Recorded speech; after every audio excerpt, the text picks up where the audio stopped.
No, to the school. Yeah, the school. I won't be in the building on Thursday, so that could work out. So we'll see. Okay, we are going to continue with the perspective that we've talked about so far, which is that prayer, or tefillah, particularly the silent prayer, is my platform. It's my best moment to stand in front of myself and to stand in front of HaKadosh Baruch Hu and to figure things out and to identify new possibilities and to reach deeply inside and understand things better. That's what prayer is. Prayer is nothing less than this extraordinary little journey that, if done once effectively, can change a person's life. Okay? So I wanted to talk about a couple of the additional tefillot within the Amidah, a couple of the additional prayers. I want to speak about the prayer that relates to good health, and I want to speak about the prayer that relates to financial well-being and comfort. Good? We're going to talk about those today. So, our headline is, as we've said before, the prayer is primarily here to energize, to focus, to strengthen me. That's the headline. So if you called it prayer, and then the subtitle is purpose to energize, focus, and strengthen me. That's very, very important. HaKadosh Baruch Hu looks forward to our prayers, doesn't literally obviously need any of it, but he's looking forward to it because he understands what it does for the person expressing it. Therefore, it's important that I understand as much as possible about what I'm saying, and I use it. And that's why you can pray as many times as you want. In fact, you have to pray a minimal amount of times, but you could literally say, you want to say the Amidah 10 times? You stand in front of God and yourself and you say, this is tefillat nendava, this is a gift. You know what? I want to get there again. Or you pull out one of the paragraphs, and you wouldn't say God's name in the full sense, you'd say Hashem instead of Amonai, right? But you do it also, because that's what prayer is designed to be. Good. So when you live a prayerful life, you have a different energy, you have a different clarity, you have a different chen, a different aura about you. And it's possible just from words. Good? Now, so one of the most sensitizing, the two of the more sensitizing, I want to say, are the two we're going to focus on today. So the first one is the one about good health, right? So let's read the words, and then we'll explain. Lefa'enu Hashem v'nerapeh. God, make me healthy, and I will be healthy. What do you mean? Lefa'enu, make us healthy, and we will be healthy. We're going to talk about what that means. Hoshienu v'nivasheya. Bring me Yeshua. John, the sheets are over there if you want to grab one. Bring me Yeshua. Yeshua means that, God forbid, all the real practical opportunities are gone.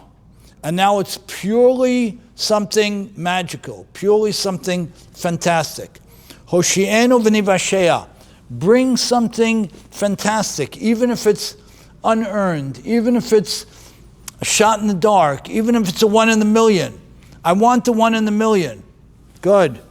Ki tilatenu ata, because you're the source of my praises. You, with the word ata, you. What does that mean when we say, you are the source of my praises? You, not King, God, the source of my praises. You are the source of my praises. What does that mean? Huh? It's personal. It's personal. Very good. It's very personal because you know what, God? You have the power. I have a lot more power than I've expressed so far. But you have the power, and you are you to me. You're not this distant, fantastic, impossible to imagine entity, which of course he is, but he's also ata, right here. It's like you're standing in front of me. So, Ki tilatenu ata, you are the one to whom we put our praises, because you are the one who can help me here. what's happening here? We start by saying, Refa'enu v'nerapeh, right? Bring me good health, and I will make myself healthy. What does that mean? What does that mean? And it ties back to what we started and what we've been saying throughout. Yeah? Right. So we're part of the partnership. Exactly. Perfect. We are part of the partnership, right? And so what does that mean? Like we have to take care of ourselves. We have to take care of ourselves. Excellent. Effort, right? So you can't stand there and say, God, God, God, and then, go to Lighthouse, every night kind of thing, right? All right, maybe you can. Maybe that's an exception. Maybe that's an exception. Okay. Other than that exception, when we say to Fa'enu, right? When we say to Fa'enu, what we need to say is, okay, V'nerapeh, I will contribute to that. So we have to look at some very serious things. Well, what am I doing? Harambam has a fascinating thing that he writes. Maimonides wrote several pieces on health, on physical health, interestingly. He was a doctor, right, as well as a giant of Torah and Halakha. He wrote that never eat or drink anything that won't make you healthier. Period. Imagine that. Don't ever put anything in your mouth that won't make you healthier. Because, by the way, what are you eating for? What's the point of the eating? The point of the eating is to be physically healthy so I can build a fabulous life, right? I need my physical health to have my intellectual sustenance, my emotional health, my spiritual health, right? So it's really, that's the cornerstone, that's the premise. That's the cornerstone, that's the premise. So what does he say? Never put anything in your mouth that will not make you healthier. Imagine if we did that 25%. Forget 100. 25. Fantastic. What would that mean? What would that mean? Everybody would feel great. Everybody would feel great, right. And it shines the light on my responsibility to me, right? We've said this throughout. One of the things that tefillah does is it frames very clearly that it starts with me and then it's about God. It is not a free pass thing where I stand in front of God and I cry and I pray and I do whatever, implore, and then everything's going to be okay and then I go on my merry way, right? If I want good health, I have to fight for it. And I have to say, well, I don't want to be disingenuous by saying, God, please give me good health while I'm slamming the unhealthy whatever, right? I can't honestly do something like that, right? So over here we're saying, Refa'enu, continually make me well, v'nerapeh. And we are going to also make ourselves well, right? You're working and I'm working. You're helping and I'm helping, right? Good. The same way we said a week or two ago that we should, when we talk about life, we should remind ourselves that the life switch isn't flicked to on until it goes off after 120 years. It's not. It's on, back, on, back, on, back. It's a switch that's constantly going back this way. And what we do is we want God and ourselves to keep pushing it back on because it doesn't stay on by itself. You have to earn it. It has to be worked. So over here we're saying, God, give me good health, but if I'm going to be cute and I'm going to ignore my health, what do I want from you? What do I want from you? Right? And that's serious. And it goes further. Now, these days in America, we have this heartbreaking epidemic, which is heart disease, right? It's heart disease, right? What's the primary cause of cardiac disease? Stress. Wait. Let me get this right. Most of the people who get sick, lo aleinu, with stress are not the people living in the very poor neighborhoods with nothing to eat. They're the people living in nice neighborhoods, right? So one second, what's going on here? The person in the poor neighborhood, he's, God forbid, not getting the heart condition because of the stress that he creates, that he brings on himself, But we are. How does that happen? There's something fundamentally wrong. And I think it goes back to, well, what is my life about? What are my core values? Sounds like obvious, simple questions, but they're not. There are people I'm calling up for what we were talking about in terms of being corporate partners to our college, right? Working with us to host our students and so on, right? There are certain people I really hesitate to call. They're very, very successful. But there's so much stress. There's so much anger. What's going on? What's going on? You're making more money than you ever dreamed of making in your biggest dream. So when does this stop? When does the frown on the face stop? When does the sigh at the end of the sentence stop? When does the complaining stop? When does it stop? One guy comes over to me in Sharat Zion in Brooklyn. He goes, the wholesalers are falling apart. Falling apart? Why are they falling apart? Because Trump, that evil president, put on the tariffs. We should make a kinus. We should get everybody together and have special prayers for them. And I'll tell you what.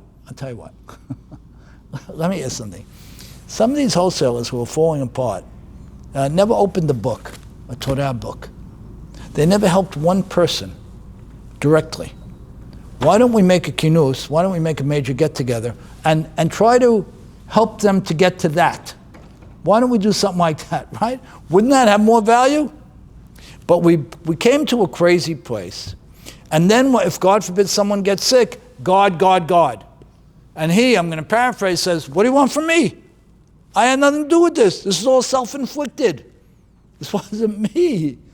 It wasn't me, right? So when we pray, we cannot absolve ourselves of the primary responsibilities, which are my physical, my mental, and my emotional health. And I have to remember, Defa'enu v'nerapeh, help me, and I'm going to help myself, right? One guy who had lost his business came to talk to me, and he had a very, very heavy beard, and had gained 60 or 70 pounds. I said, I'll tell you what, here's what we're going to do to start getting you back on your feet. You're going to shave the beard, and you're going to go to the gym every day, and you're going to go to Minyan 3 times a day. When you start doing that, come back. He looked at me like I was nuts. You can't abuse yourself and seek help. You have to first care for you. There's nobody that's going to care for you more than you, not even God. Not even God. So when I ask HaKadosh Baruch Hu to make me or the people I care about more healthy, I have to remind myself that it's overwhelmingly in my hands. My health is overwhelmingly in my hands, and just look at the stats. The number one killer in America, lo alenu, is heart disease. The number one cause of heart disease is stress. Now go look at the poor people. Are they the ones dying of heart disease? Generally not. How could it be? Something is messed up. So, we have our responsibility. And don't tell me that you're going to sit there and plead with God to make you better as you're eating the yodel, so to speak, right? Not going to happen. Good. Bring health, bring care, bring support to everybody who's hurt, everybody who's in pain. Somebody who has an illness, somebody has a wound, somebody who's been injured. Ki el rofe rachaman v'ne'eman ata. What does that mean? Ki el rofe, because you are the God of good health, who is merciful, and who is loyal. Rofe is doctor, good health. Rachaman is merciful. And Ne'eman is loyal. So what does that tell me?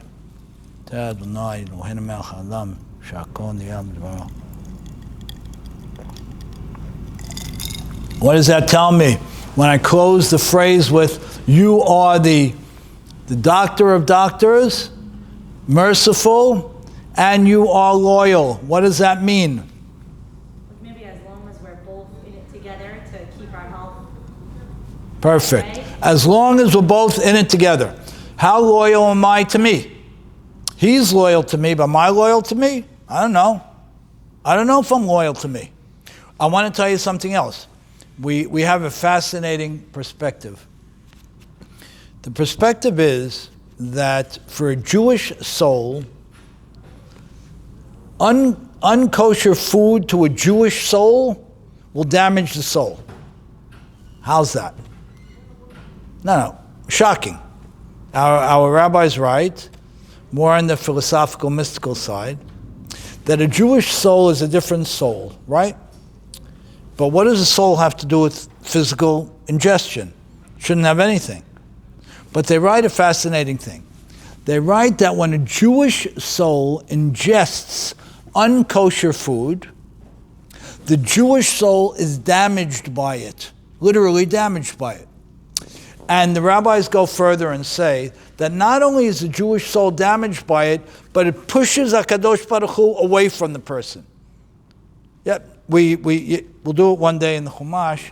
You see the words in the Chumash itself, you shake. You just shake.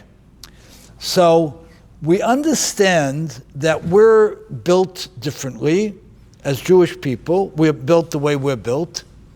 We have different sensitivities. We have different vulnerabilities, which makes a ton of sense because we have different capacity. If I have a capacity to reach higher in the heavens, and to reach a greater level intellectually and spiritually, of course I'm going to be more fragile. If I can reach higher, I'm more fragile because I'm more cherished, I'm more unique. So what do we learn when we think about these things? In Judaism in particular, I am what I eat.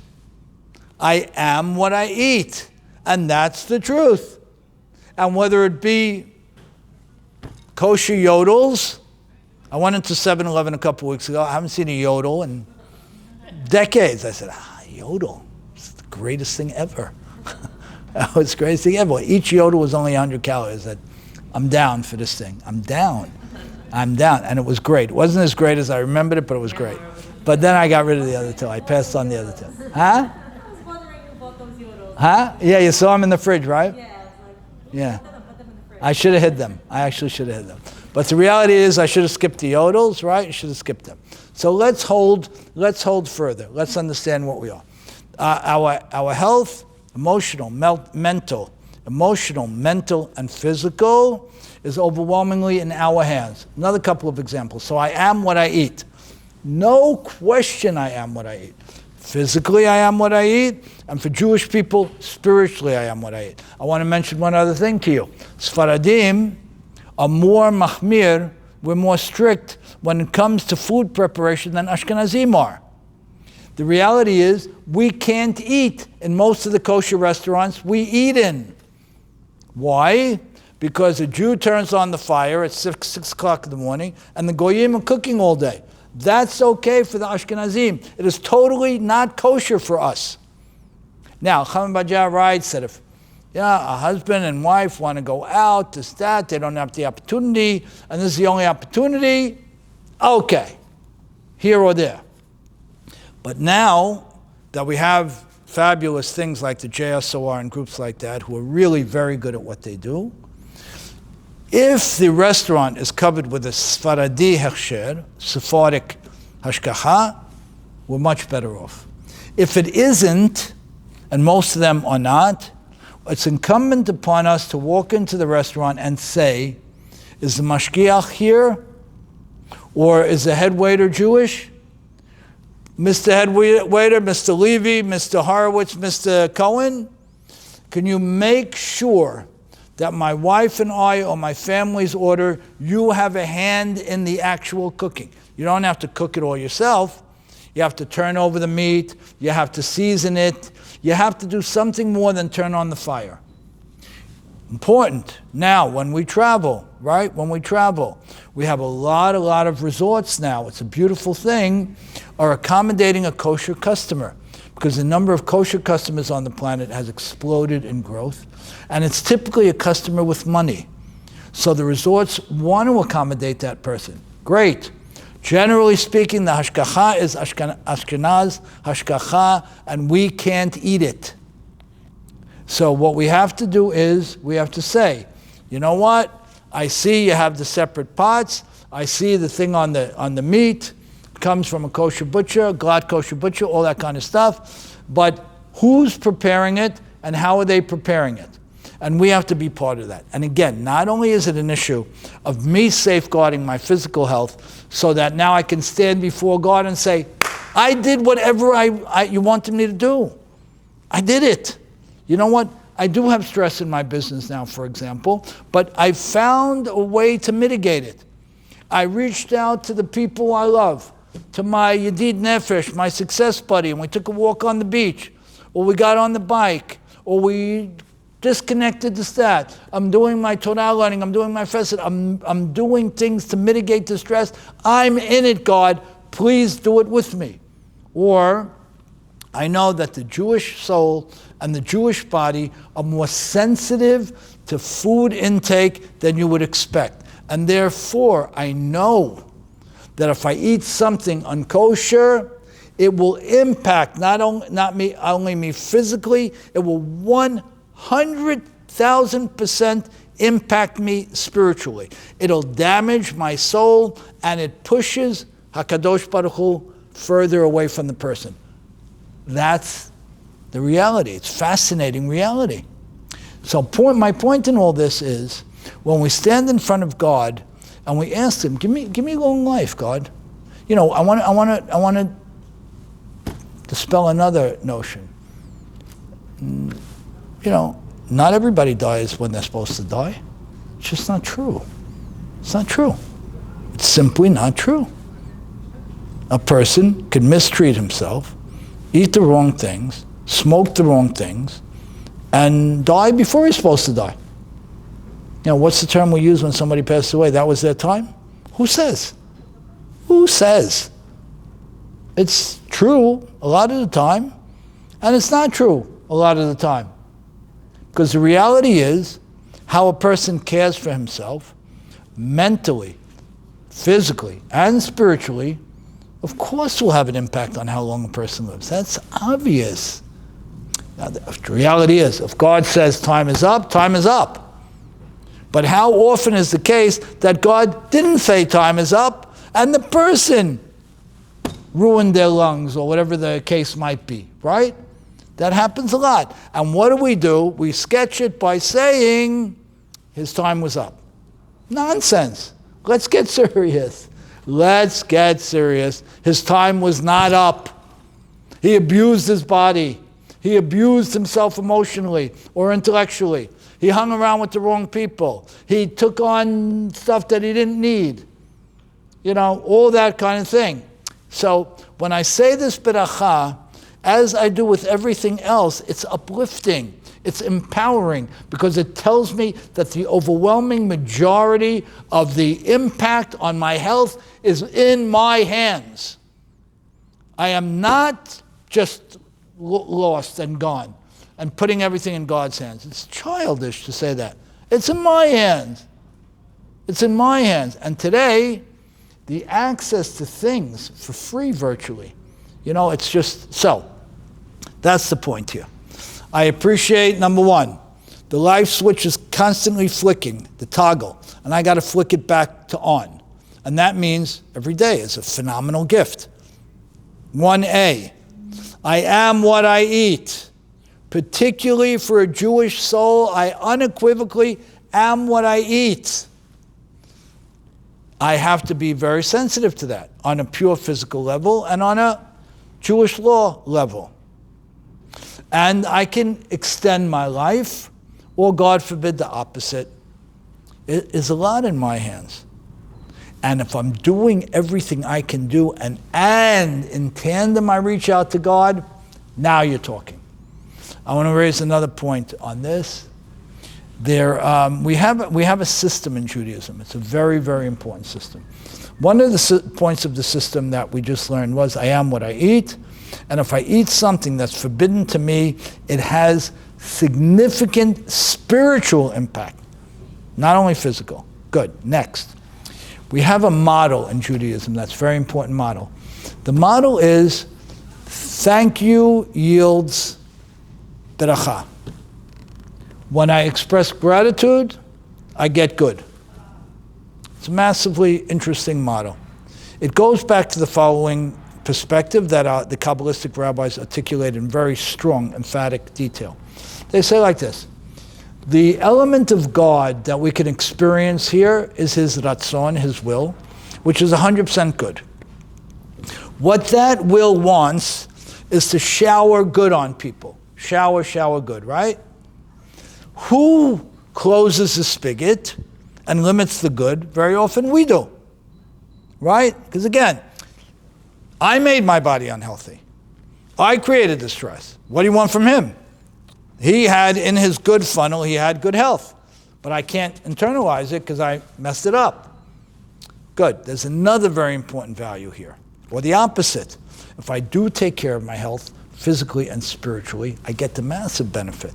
And then there's another very interesting thing, and that is that when you express gratitude to God, you get more blessing, period.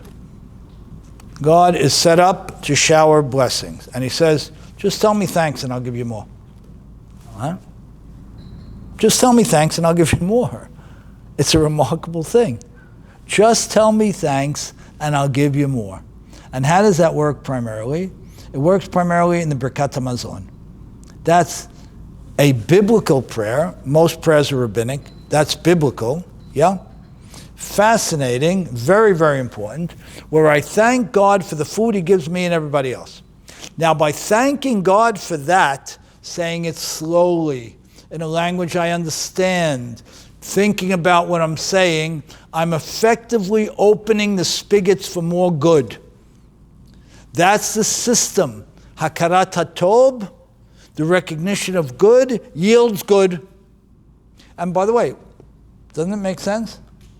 If a child recognizes the good you bring him, don't you want to give him more good? Of course you do. Because the child recognizes it, they acknowledge it. What does a parent want for a child more than to give them good? Nothing. We want them more than anything.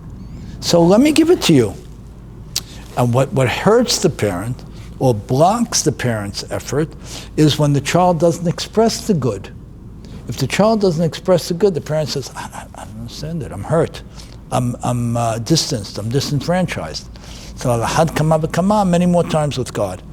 So when I say the Birkat HaMazon, Friday night, Shabbat, whenever you have bread, say it very slowly. Very slowly. Understand what you're saying, particularly the first paragraph and the end. Very, very, very important. Nice and slow. Understand the words. Be appreciative of what you're saying, because that's the primary tool that we have, other than a state of mind. That's the primary tool that we have to express good. Good begets good. I'm going to tell it to you from a different side.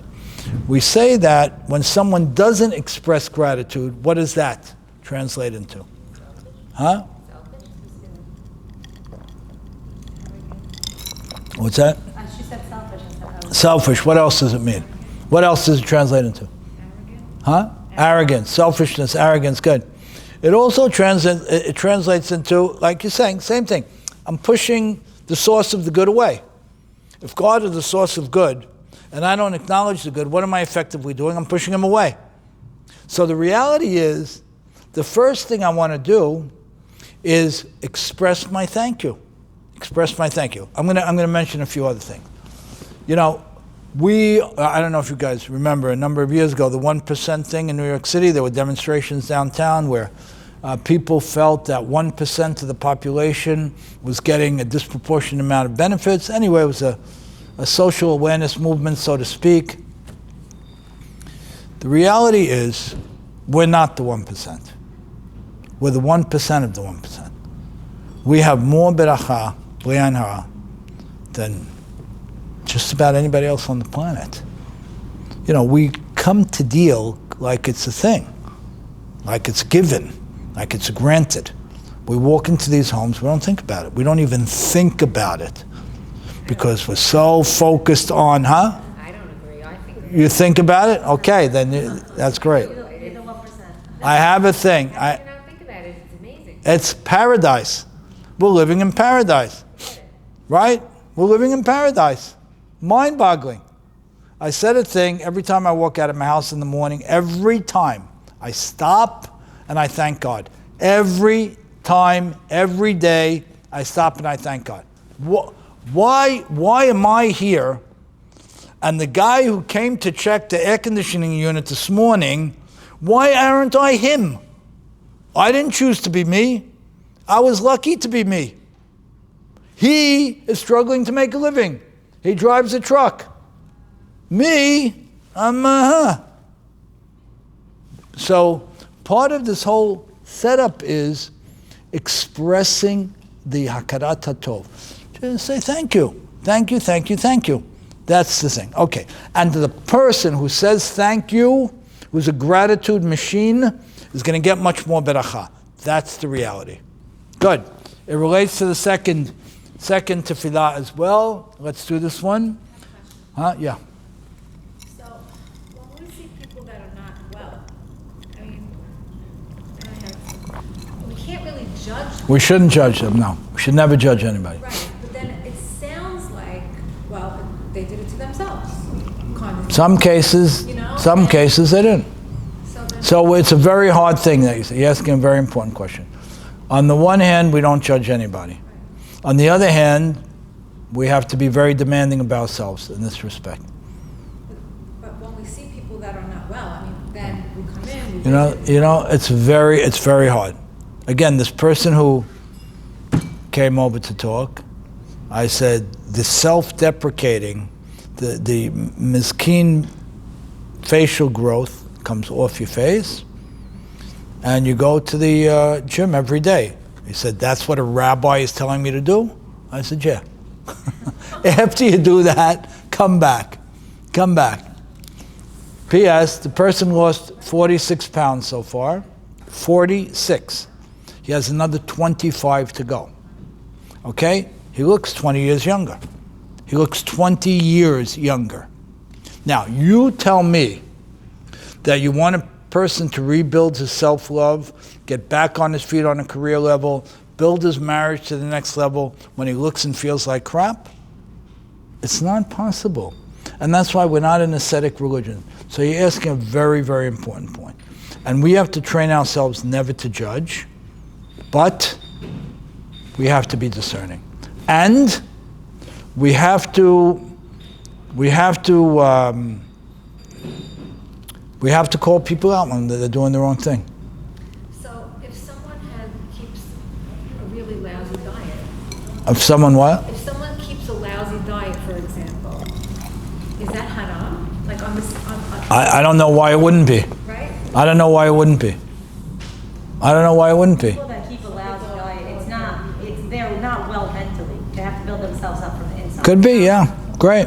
So Could be. I don't know how to eat. I don't know how to take care of myself, love myself. That comes first. Beautiful. You're 100% right. Everything else comes after. 100% right. Yeah. Yeah. But, you know, a person has to be responsible for himself. A person has to be responsible. You know, people speed, lo aleinu, and then they get into an accident and they say, God, why did you do this to me? God says, I don't know what you're talking about. Who are you talking about? You were driving 80 miles an hour on Ocean Parkway. So now you crashed. God, please help me. I don't get what you're talking about. It's not serious. Excuse my saying it, it's childish. So, you're making a very important point. On the one hand, we can't judge anybody. On the other hand, we must rebuke. We must rebuke.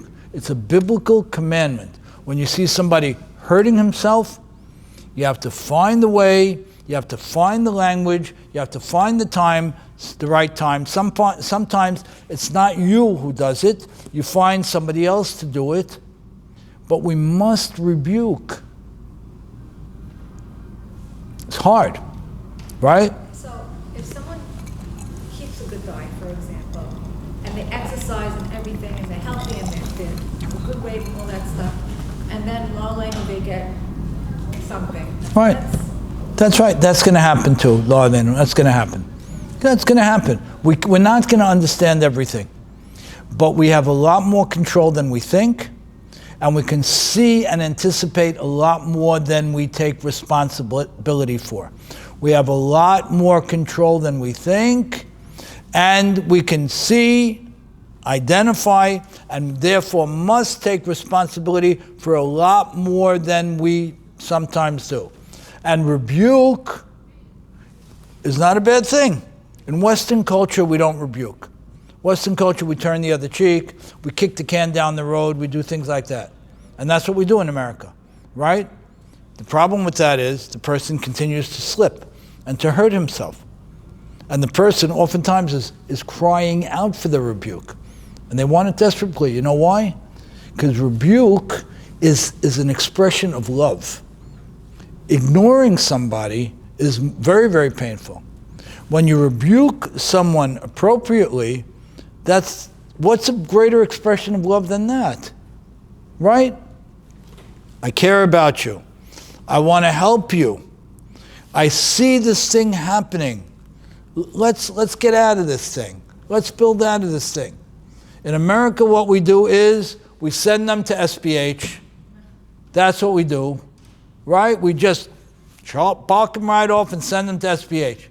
God bless SBH. If they hired another 40 social workers, they'd all fill their day because we're going to park our problems on Kings Highway. But the thing is, when people, so like you were rebuking this man and he lost the weight. But isn't it a thing like you can't help someone unless they want to help themselves? You can't help them want to help themselves? You know something? You're right.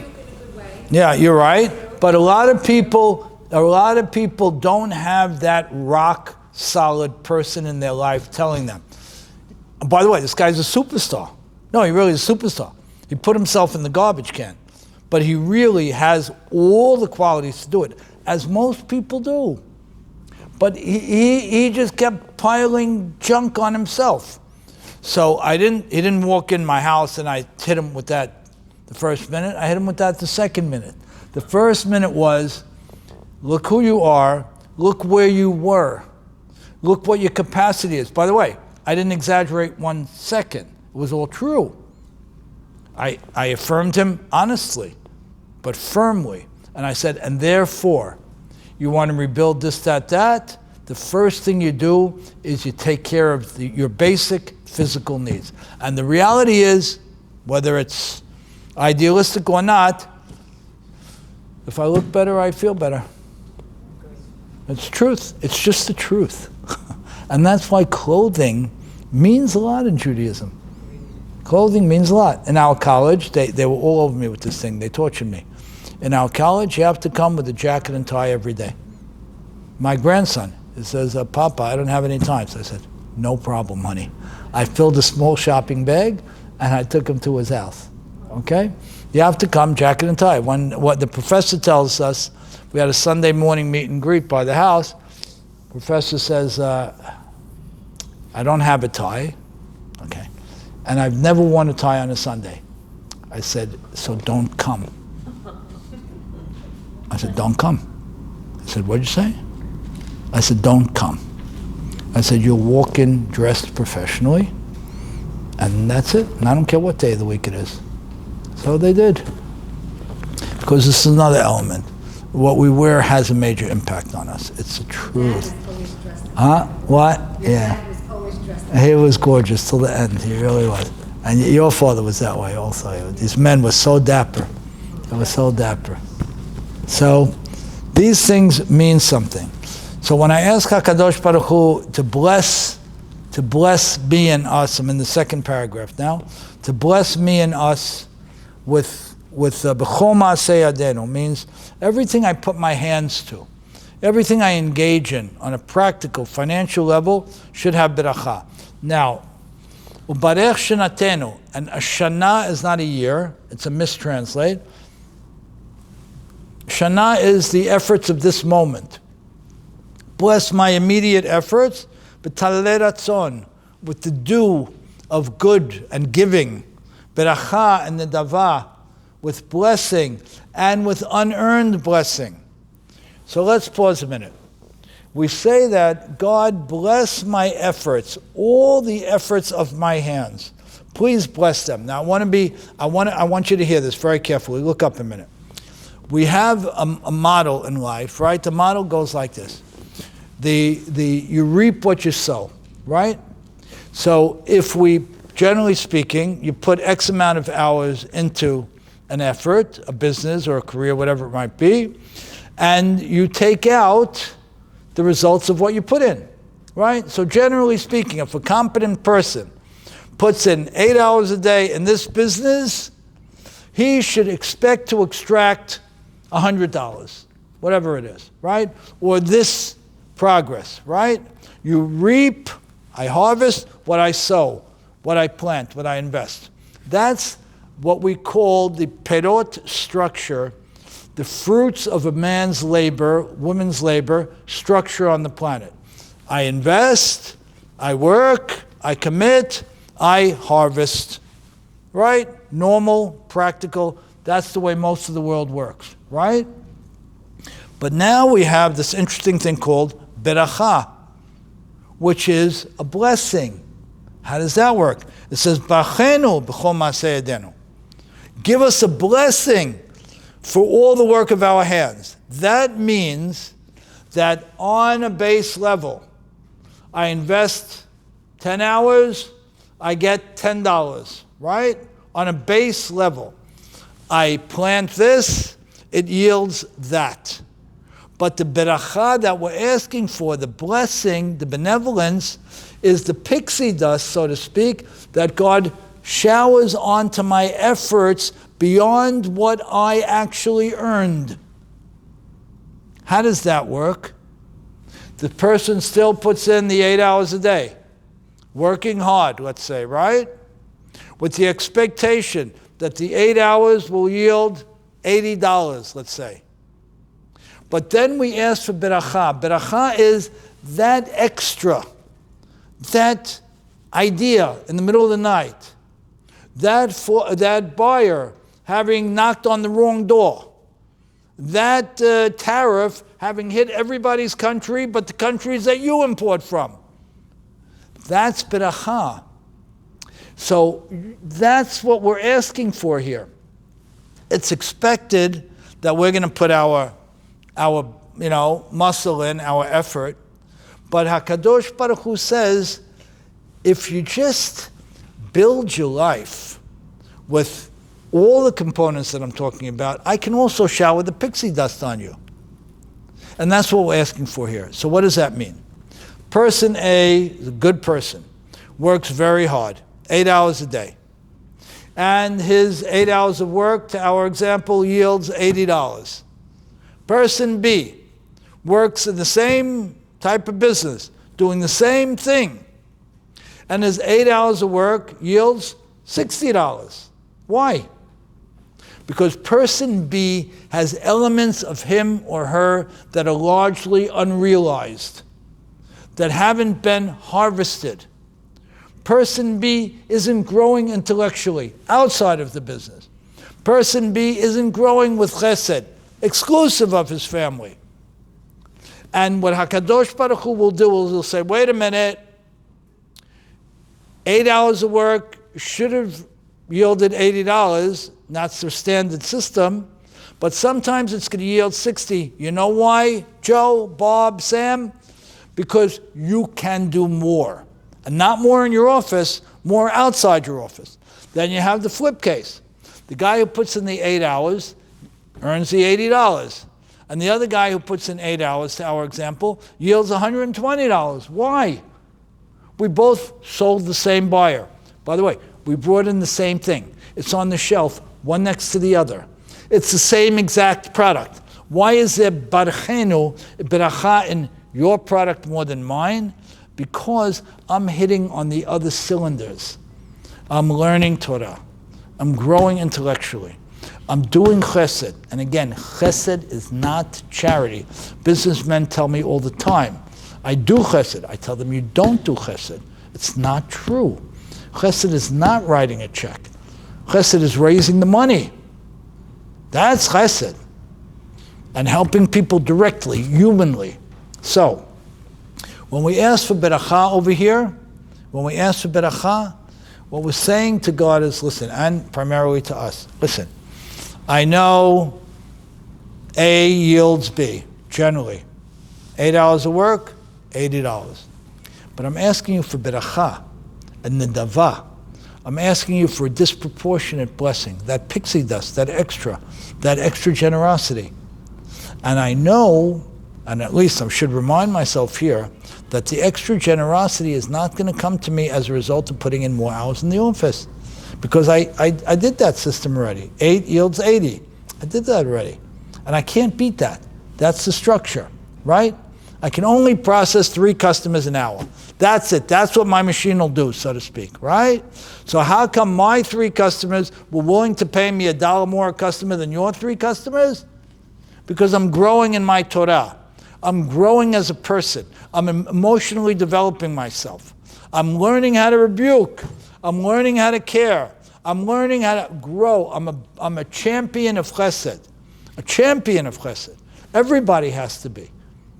And when I'm doing that, I bring in all that extra great stuff. And he's making it clear, the rabbis are making it clear. What is tal? Tal is the dew. Does anybody control the dew? Nobody does. The dew comes on its own. It comes from the ground up. It's spectacular. It's life-giving. Without dew, there's no life anywhere. So what we're asking God is that whatever I do, I should have that extra benefit, that extra pixie dust. But more important than asking God that, I'm reminding myself that my life is overwhelmingly in my hands. And if I want the extra beracha, I got to do the extra. I'm going to tell you one quick story. I think I told the story before, so if I did, I apologize. I was in a room a number of years ago with a large group of businessmen. And I asked them the following. I think I told some of you, so again, I apologize. I asked them the following. I said, if you moved to the South Pole and there was no cell phone service, other than your friends, your family and dear friends, would anybody notice? If you moved to the South Pole, no cell phone service, right? No internet. Other than the people who love you, because they love you, right? Would anybody notice? So there were a lot of men in the room, and a few of them said, well, they'd notice the guys who don't write the big checks anymore. I said, completely wrong answer. I said, the guy who's writing a big check has to write the big check. That's the halakha. If I made $1, I got to give a minimum of 10 cents. Minimum. Ideally, I'm giving 18, 19 cents. That's not what we're talking about here. We're talking, that's a mitzvah. I got to do that. Like I got to say a beracha. Like I have to put on my tefillin. Like I have to pray every day. Right, very good. But what about the chesed side? How many of you would be noticed? And they were very honest in saying, I wouldn't be. I wouldn't be. What? I wouldn't be noticed. Most of them said, I would not be noticed. So where do you go with that? And if you're going to stand in front of God once, twice, 3 times a day and say, give me the beracha, give me the pixie dust, you got to say, you know why, God, I could ask you for the pixie dust? Because I stuck my neck out. Because I visit the hospital. Because I started a new chesed track. Because I'm putting myself on the line. Not my money. I'm putting myself. And everybody's got to do that. And I tell my students, when they're starting a new business, they don't have money, they don't have an infrastructure, that and thing, they got to do an hour a week of chesed. They tell me, what are you talking about?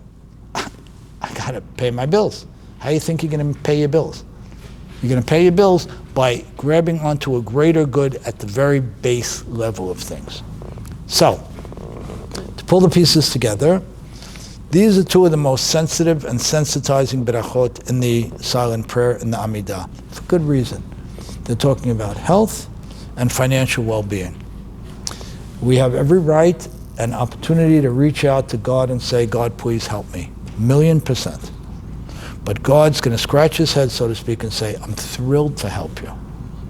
But you already polluted your body with X, so to speak. What do you want me to do? What do you want me to do? You're going to hang it on me? You were the guy speeding down Ocean Parkway. What do you want from me? So when we do this, we have to make demands of God, so to speak. But the way we can make demands of God, so to speak, is by making demands of us. By making demands of us. We have the right, we have the ability, we have the opportunity, and therefore we have the obligation. And that's what makes life so great. I'm not a robot, and I'm not an animal in the zoo. I have my free choice, and I have control overwhelmingly over my destiny. I have control over my destiny. So I have to step into that, I have to acknowledge it, and I have to remind myself of it every day when I say these berachot, and I have to say, God, listen, I'm getting there. I'm building, I'm changing. I started learning Torah more. I started doing chesed. I'm back on the track with my chesed, so to speak, whatever it might be.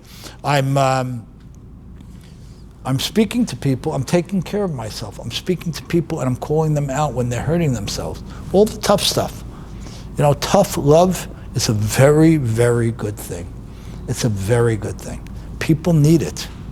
And people don't say tough rebuke, they say tough love. Tough love means that when I approach other people or me, it's clear-minded, it's strong, it's true, it's real, but of course it's given over with a lot of love. So, when we do that, and when we express to HaKadosh Baruch Hu in ourselves that I'm in charge of my life mostly, of course, God, you can do whatever you want, whenever you want, in a split second, of course you can. But you don't want to. You want to be my partner. You want to be my proper. You want to help me. You don't want to drag me.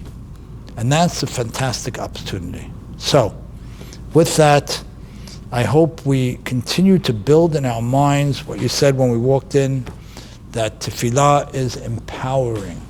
It's life-changing. It's between me, and then, of course, it's between me and God. And if I walk away from my tefillah with some of the perspectives that we've held, we will literally change our lives on a dime and keep growing with that. Good. Thoughts, questions? Great. Thank you. Thank you.